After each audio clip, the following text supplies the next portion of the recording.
Thank you much, Tom Miller. Fair skies, about 15 degrees right now. It's awfully cold out there. That being said, it would really be awful if you had served your country and ended up being on the street, which to me, there are two things in the world that I feel very, very strongly about, and that's children and our veterans, because number one, we wouldn't have happy, healthy little kiddos if we didn't have veterans to protect them and their safety. They're the future, and the veterans are the ones protecting the future. So I'm very happy to have with me this morning Allan Leaird, who is with a group called the SSVF, which is the Supportive Service of Veterans Families Program, which I wasn't even aware that this was a problem, and I'm glad that somebody's out there addressing it. Allan, good morning. How are you this morning? Well, good morning, and thank you for having me. Let me turn your microphone on. I got up on my soapbox, and I forgot to turn your microphone on. Well, okay, I'll try this again. Well, thank you for not turning my mic on. It's just like home.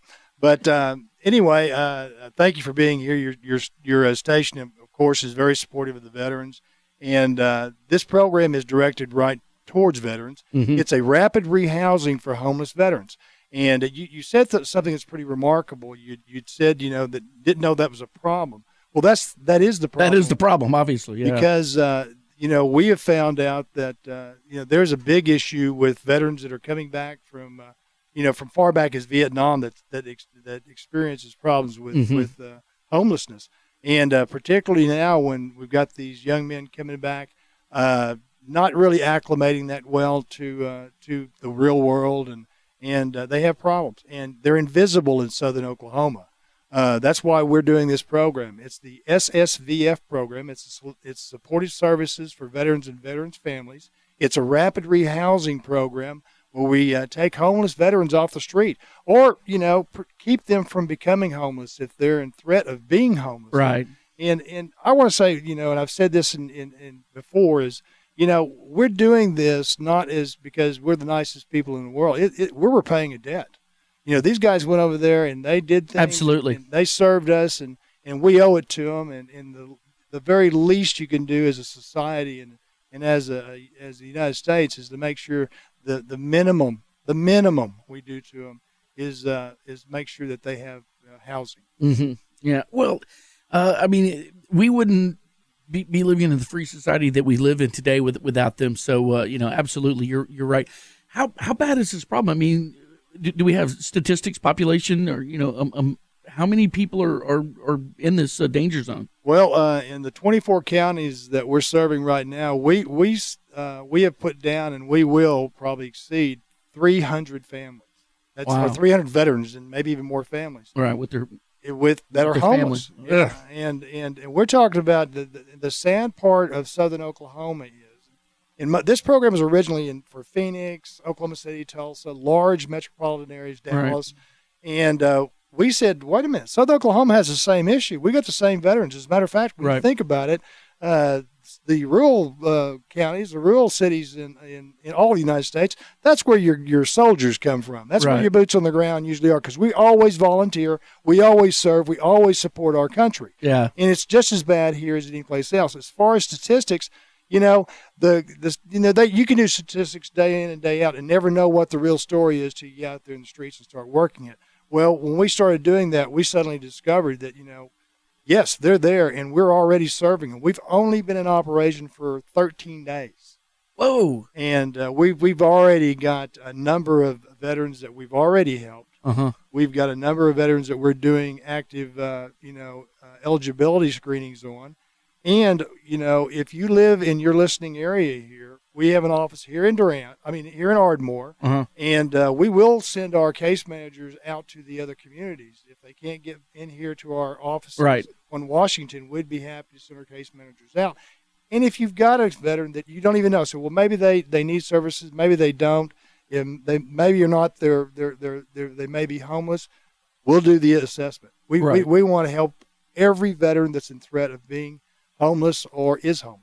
Okay, now how do they qualify? Just it's based on income, and it's based on time served. Mm-hmm. For instance, like if you're post Vietnam, or during that interim when we had what the world calls peace. I'm not sure we did. There's always fighting somewhere. Right. But 24 months of service, or you fulfills your call up time.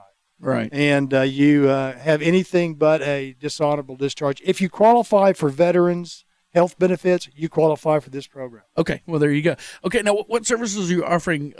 Particularly, are you? I mean, it's not like Habitat for Humanity. You're not building houses. No. Where are you getting the housing? We are a rapid rehousing. What we do, we don't pay mortgages. What we do is if a person is about to be evicted from their house, they're renting, we'll go in and when we determine they're eligible, we'll pay their back rent, pay their utilities, pay their rent, do case management on to figure out why they're homeless, right. keep them from being homeless, and we can do that up to 90 days. So you get them back current, and then you figure out why they were in the rears in the first place and help them get back on track, basically. Absolutely, and oftentimes that means maybe they need job placement or something like that. We'll refer them on to Workforce or some other organizations that'll get them where they'll be able to pay their rent and remain homeless. You got to remember, a lot of these kids that are coming back, and they are kids.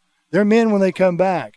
But they went in when they're 18 years old from mom's house in high school, and suddenly they were thrown in situations like combat with, people dying around them, and then suddenly they're back in the real world, and they, sometimes have a hard time adapting, and they need our help. Well, and a lot of times it's like PSTD is a big factor, and I know I watched an amazing documentary about PSTD.